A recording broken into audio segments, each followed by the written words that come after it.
नमस्कार दोस्तों, aspirants campus में आपका स्वागत है। मैं रिचा और आज हम बात करेंगे बीएड फर्स्ट ईयर जो एग्ज़ाम हुआ था आपका जून 2024 में लर्निंग एंड टीचिंग पेपर के बारे में। ठीक है, तो कौन से क्वेश्चंस इस पेपर में इंपॉर्टेंट हैं वो हम देखेंगे कि इस साल कौन से क्वेश्चंस आए थे एमडीयू यूनिवर्सिटी में। तो ये आपका पेपर 3 है और आपको पता है कि फर्स्ट क्वेश्चन जो होता है आपका कंपलसरी होता है और उसमें 4 पार्ट्स होते हैं, सभी पार्ट्स 4 मार्क्स के होते हैं।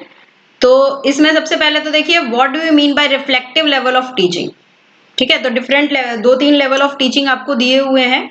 तो उसमें रिफ्लेक्टिव लेवल ऑफ टीचिंग का क्या मतलब है, concept of demonstration teaching, demonstration यानी कि प्रदर्शन शिक्षण की क्या अवधारणा है, और IC information and communication technology. तो आईसीटी के क्या यूजेस हैं, merits of objective type test, objective type test के क्या फायदे हैं। तो अच्छे से पॉइंट में इनके आंसर्स आपको देने हैं। ठीक है, 80 मार्क्स का आपका पेपर है और 80 में से आपको पास होने के लिए एटलीस्ट 32 मार्क्स चाहिए। उसके बाद जो हमारा यूनिट 2 आया है उसमें से 2 क्वेश्चन है, उसमें से आपको एक क्वेश्चन करना है, explain the concept of teaching, how teaching is different from training and indoctrination. ठीक है, जो टीचिंग है वो ट्रेनिंग और इंडोक्ट्रेशन से कैसे डिफरेंट है, इस पर डिस्कशन करना है।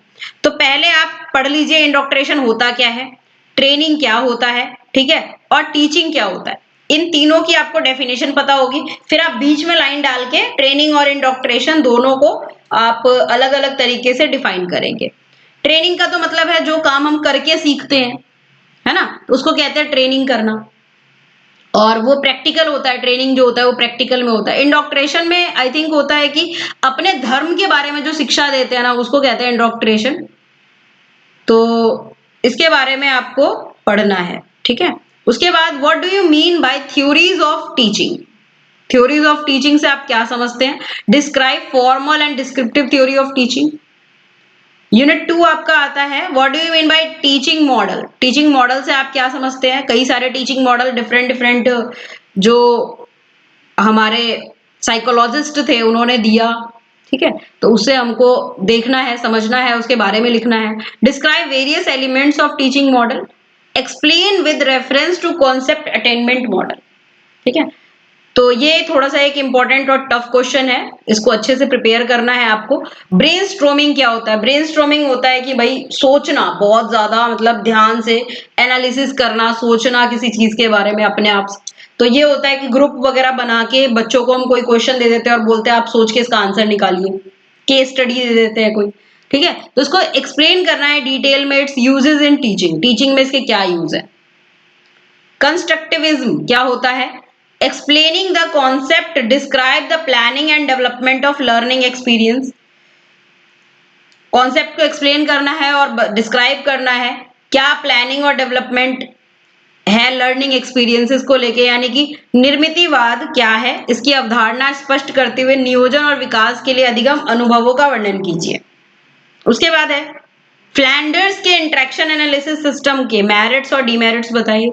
तो फ्लैंडर का इंटरेक्शन एनालिसिस सिस्टम जो है ये आपको पढ़ के जाना है, तो पूरा पढ़ना है, थ्योरम तो पढ़नी है, पूरी थ्योरी तो पढ़नी है, साथ में इसके मेरिट्स और डीमेरिट्स को आपको अलग अलग करके लिखना है थोड़ा। उसके बाद आता है, ये सबसे इंपॉर्टेंट क्वेश्चन है आपका, कई पेपर में आया है ये, सीडीपी में भी, चाइल्ड डेवलपमेंट एंड पेडागोजी जो आपका पेपर है उसमें भी आया होगा इस टाइप का एक question. Formative and submitted diagnostic evolution in detail. Explain the formative and submittive diagnostic evolution in detail. निर्माणात्मक, संकलनात्मक और निर्धारणात्मक मूल्यांकन की विस्तृत व्याख्या कीजिए। सॉरी, सीडीपी में नहीं, लेकिन आपका इंग्लिश पेडागोजी की जो बुक है उसमें इस टाइप के क्वेश्चन जरूर होंगे। ये आपका पेडागोजी में जरूर पूछा जाता है कि भाई किस टाइप से आप इवेल्युएशन करते हैं और इवेल्युएशन होता क्या है, ये बहुत इंपॉर्टेंट क्वेश्चन है। और right a short note on types of evaluation, evaluation कितने टाइप के होते हैं, मेरिट्स और डिमेरिट्स बताने हैं ऑब्जर्वेशन मेथड के।